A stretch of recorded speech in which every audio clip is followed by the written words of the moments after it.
Hello, welcome back to another episode. So for those who already know me, thanks for coming back. And for those who don't, my name's Daryl and I'm the owner of Crystal Clear Polishing. So this episode, we're going to be working on this absolutely stunning Audi TT. I love the colour of this. It's like a really nice purple.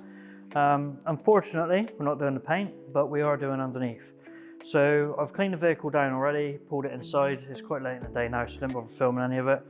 I'm going to film from here onwards, so I'm going to get the vehicle up in the air and then we'll take the panels off and then hopefully it'll dry overnight ready for tomorrow.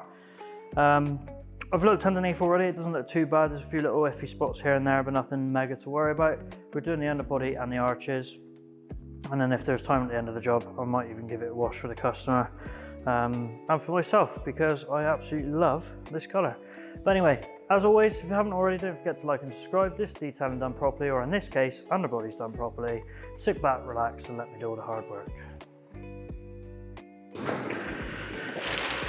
Right, so if you haven't already seen our videos, you're probably wondering what in the hell these are. So these are our tables, which we've bought at a very high price for what they are, and they go underneath the wheels, and then we lower the ramps all the way to the floor.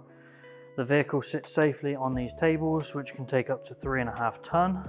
And then that gives us 100% access underneath.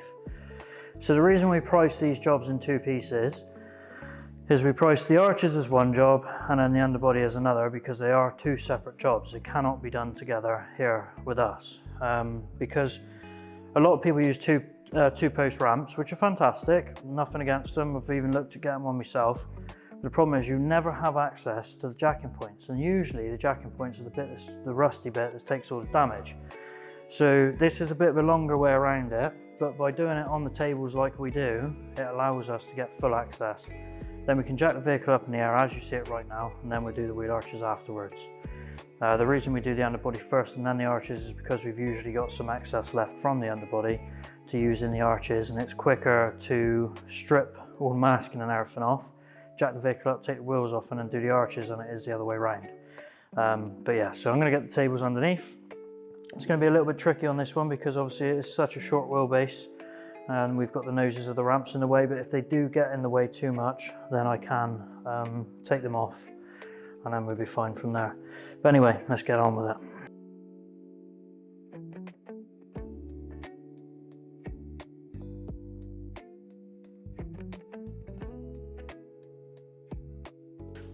So as you can see, the car is now on the tables and we have 100% access underneath.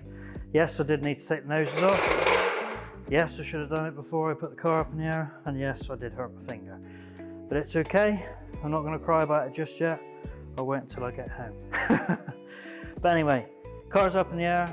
Now we can have our first proper look. We've got the heater on, but as you can see, it's really actually nice and quite clean under here. Obviously the front of the TT,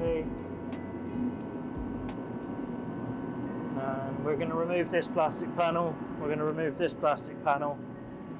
and then obviously we've got little areas on the back which we need to get to. We can't get to everything because of this beautiful Miltech exhaust, but yeah, we'll take care of all of this. Apologise for the noise, obviously we're trying to dry out a headlight. I'm just going to get underneath here quickly, whip the two underbody trays off, and then we're going to get it ready for coating. So I need to do cavity wax, I need to chip off any rust and put graphene primer on there, and then we can get the underbody on.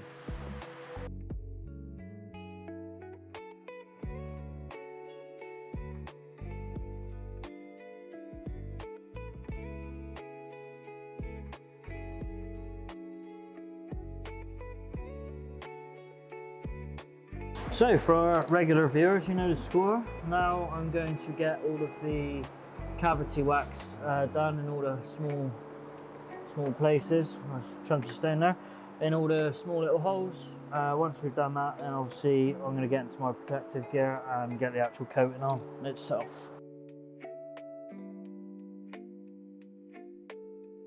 The cavity wax is done. I'm going to get my protective gear on. We're going to get the tough coat black. And we're going to start getting the underbody done. Oh. Right, hopefully you can hear me. As you can see, I've got a new mask. I've gone for the full face, but obviously wearing glasses I'm struggling to find things that actually stay around my face and not steam up.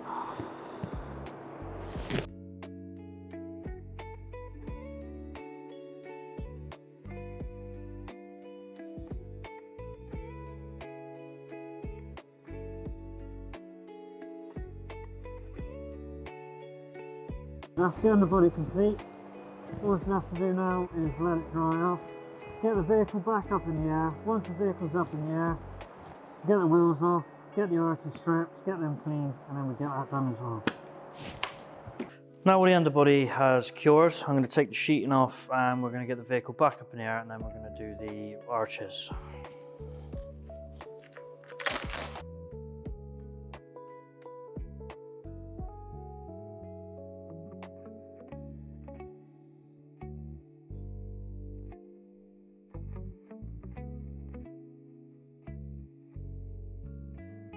We have a plastic liner on the arch here, but where the plastic liner finishes is where the you get like the hollow of the wing. So I'm not going to take these liners off. The back ones I will, because it covers the whole wheel arch. But this one is easy access, it's nice and the same as the other side. This one, we'll just undo a load of these Torx, slide this out, and then we've got full access again.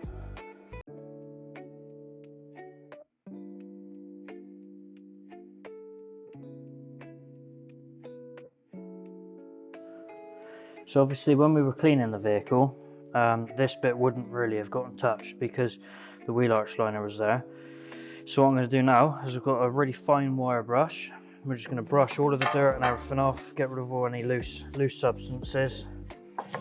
And then we give it a good clean with the steamer.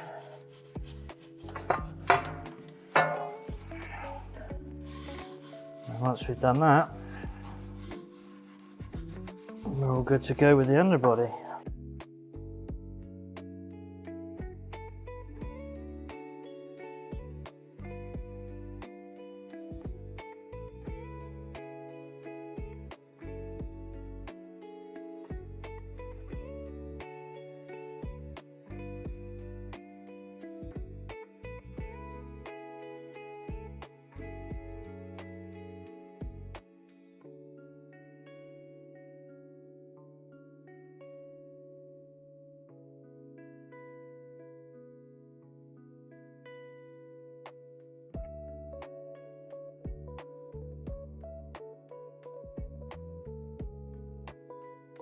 Now the car is back on the ground.